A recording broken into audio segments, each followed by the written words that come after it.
Et bonjour YouTube, j'espère que vous allez bien. La vidéo sort un peu plus tard que d'habitude, normalement c'est du 17h, mais vous l'avez compris, ce week-end on a commenté plein de tournois sur Twitch, c'était assez fou. Il y a même des matchs qu'on n'a pas pu voir, qu'on verra demain à partir de 11h sur Twitch.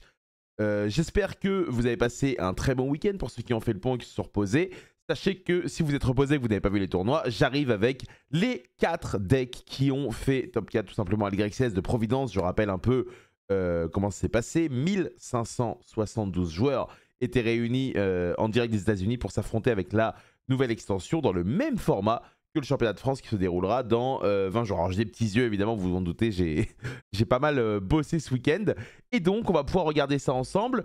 Comme d'habitude, n'hésitez pas à vous abonner si le contenu vous plaît, à me faire des retours si peut-être vous êtes de YouTube et que vous êtes venu sur Twitch pour la première fois ce week-end, c'était bien.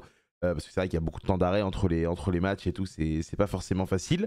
Mais j'espère en tout cas que je vous ai régalé et que vous avez kiffé. Sachez que la semaine prochaine, on recommence, mais cette fois ce sera uniquement en horaire européen, puisqu'on aura le national des Pays-Bas qui se déroulera le samedi et le dimanche. Et pareil, je serai tous les jours présent sur Twitch à partir de 10h le samedi et le dimanche. On est parti avec la decklist du 4e Jim Mayorga qui a fait son premier top YCS.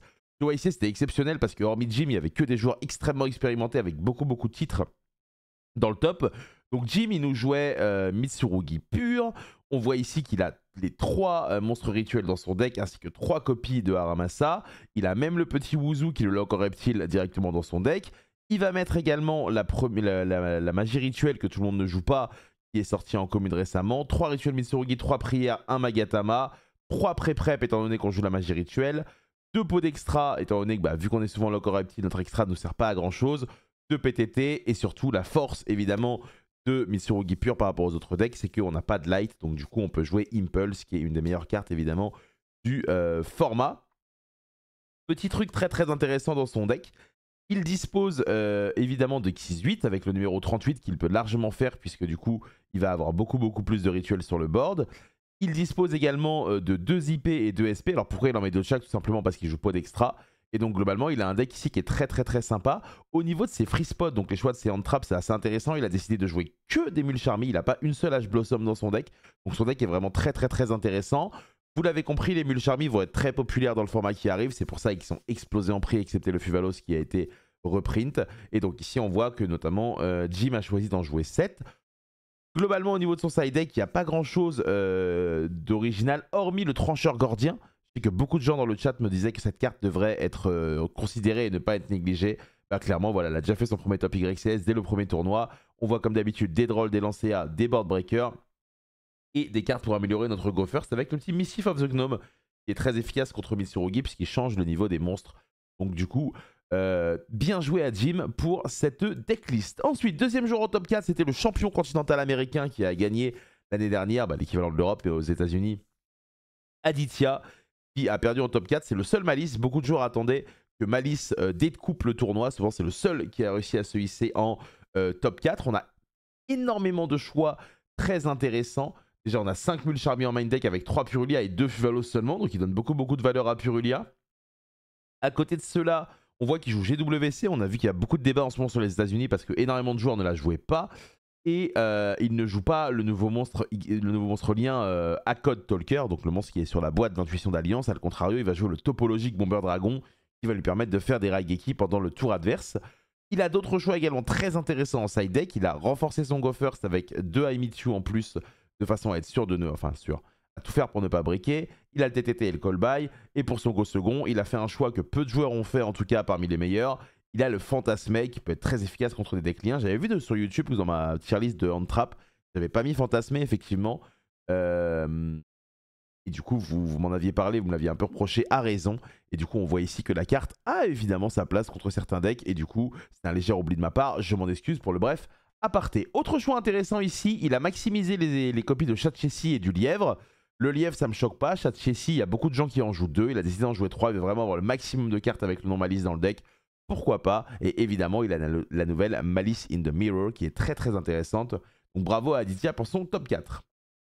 Ensuite, deuxième, c'est la grosse surprise. Grosse surprise, Shunping avec le Rysil Finsmith. C'est vrai que Finsmith n'était pas attendu comme étant une base qui allait être aussi solide que les nouvelles. Au final, Shunping a profité de ce tournoi pour nous rappeler de ne pas sous-estimer les Smith, parce que si les Smith étaient aussi forts avant la nouvelle extension, c'est pas pour rien.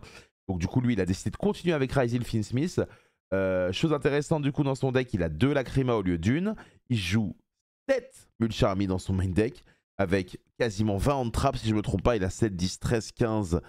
17, il a 20 hand traps dans son main deck, ce qui est énorme dans un deck de 40 cartes. Et pour pouvoir jouer autant de hand traps, carrément, il se passe de la carte terrain qu'il joue en side. C'est assez fou parce que du coup, c'est une des cartes qui est le plus forte en Go First. Donc clairement, extrêmement choqué ici de voir que ce deck est arrivé aussi loin. Mais Shunping est un joueur exceptionnel. Hein. Il a gagné une stat sur UDS, il a gagné 2 YCS, je crois. Donc clairement, c'est un joueur à ne pas sous-estimer. Autre truc intéressant du coup, c'est que vu qu'il joue les Smith, il a de nouveau accès à César, hein, qui est un monstre exceptionnel. Et à côté de ça, il a le choix aussi d'avoir mis 2 Requiem dans son extra. Donc clairement, si vous êtes fan de Smith parce que ça vient de ressortir en RA04, l'espoir n'est pas perdu. Vous allez pouvoir les combiner avec Evil Twin, vous allez pouvoir les combiner potentiellement avec Mitsurugi, puisque Mitsurugi Smith a remporté le national autrichien également. Et aussi, potentiellement, vous allez pouvoir les combiner avec les Ryzeal si vous estimez que c'est plus intéressant. Donc voilà, un gros bravo à Shunping. Je ne vais pas trop m'attarder sur cette decklist parce que c'est quand même un deck qu'on a eu là, on a eu tendance à connaître et à tendance à voir déjà avant la sortie de la nouvelle extension. Mais très très agréablement étonné de le voir performer aussi bien. Et du coup, le premier, mesdames et messieurs, c'est mon deck de cœur, celui que je joue. C'est du coup le Mitsurugi Ryzeal 42 cartes de Charlie Ray Futch qui a été champion du monde Dragon Duel. Donc Dragon Duel, c'est la section junior en 2018 ou 2019, j'ai un léger doute. Du coup ici, on voit qu'il a 4 Mulcharmy dans son main deck. Il a 3 Nib, 3 Droll, 3 Imperm. Il joue Call By, Crossout, mais il joue pas talent main deck. Il a 3 Tachyon. Donc vraiment, le deck est basé sur la stabilité. 3 Abakiri en starter, tous les names Ryzeal. Il a également le petit Star Ryzeal, comme ça il a accès à son terrain dans le cas où son duo se fait interrompre. Et du coup le terrain Ryzeal est évidemment une carte exceptionnelle, donc il veut vraiment avoir accès à cette carte. Dans son extra, il a quelques choix qui sont assez intéressants. Il a le Draguxlion que je joue aussi, qui est évidemment indispensable, mais ça je vous l'avais déjà expliqué. Il a le Castel parce qu'il joue la piège de Harpie qui nécessite d'avoir un monstre bête ailé pour pouvoir empêcher l'adversaire de jouer concrètement. Il a également le Evil Swarm Ouroboros, ça qui est pas commun, c'est un Xyz générique qui nécessite 3 monstres et qui a 3 effets différents. On peut faire chaque effet une fois par tour. Donc de mémoire, s'il y en a un qui pète une carte, l'autre qui envoie une carte de la main au cimetière et l'autre qui bannit une carte du cimetière. Ça peut également être très intéressant.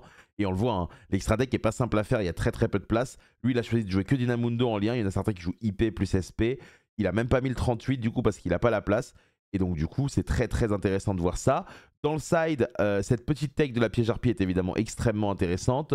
Il n'a pas le TTT, il n'a pas le PTT, il n'a pas de plumeau parce que globalement aux Amériques, ils jouent beaucoup les decks méta. Et en side, du coup, c'est assez marrant parce qu'il a une target à Tachyon pour aller chercher la Lancea contre Malice, du coup, puisqu'il a le Ragn Affinity qui est 5 ferry, je crois, donc comme Lancea évidemment. Donc du coup, très très intéressant. Félicitations à lui, il a été très très très solide. Le deck Mitsurugi Ryzeal va être de plus en plus populaire et donc les drolls devraient être de sortie dans quasiment tous les decks désormais. Et donc le chemin va être encore plus dur pour lui pour continuer, mais l'important dans la vie et le plus dur, ce n'est pas de gagner une fois, c'est de confirmer. Et ça vaut pour les decks comme pour les joueurs de Yu-Gi-Oh! Et c'est quelque chose qui nous fait kiffer. Voilà globalement pour les 4 decklists. J'espère en tout cas que ça répond à vos attentes, que vous allez pouvoir maintenant choisir ce que vous voulez jouer pour le championnat de France, vous procurer les cartes et avancer. Au niveau de cette semaine, du coup, on se retrouve dès demain sur Twitch où le matin, on va faire un gros débrief de tout ce qui s'est passé en regardant les deck profiles vidéo où les gens vont parler un peu et expliquer leurs choix. Donc ça va être extrêmement bien à partir de 11 h. Le soir, j'irai jouer un tournoi à Tours où je vais jouer, vous verrez ma POV en direct.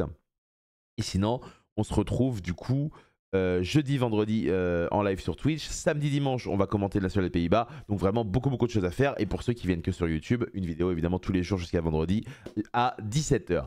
Voilà, j'espère que ces vidéos vous ont plu, j'espère que ces résultats ne vous ont pas déçus. N'hésitez pas à me dire ce que vous en pensez et comment le format va tourner. Est-ce que Malice va se venger? Est-ce qu'au contraire Mitsurugi va dominer? Merci à vous comme d'habitude de m'avoir regardé ce week-end, de vous être abonnés pour ceux qui sont abonnés et ceux qui vont s'abonner là sur cette chaîne YouTube. Merci beaucoup. Des bisous, prenez soin de vous. Et je vais un peu me reposer parce que je vous avoue que je suis encore pas bien, je suis encore fatigué. Au revoir.